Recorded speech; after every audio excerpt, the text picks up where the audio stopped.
Well, well, look what we woke up to this morning. March 22nd, and we have at least 8 inches of new snow, and it hasn't stopped. Didn't even know it was coming.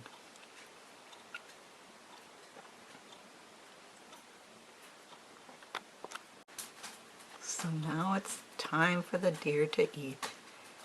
They've been so patient, waiting for Jay to clear out their spots.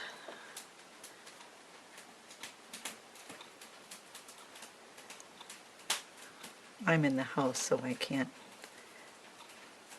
see every place that Jay goes, but this is what it's like here. The beginning of spring.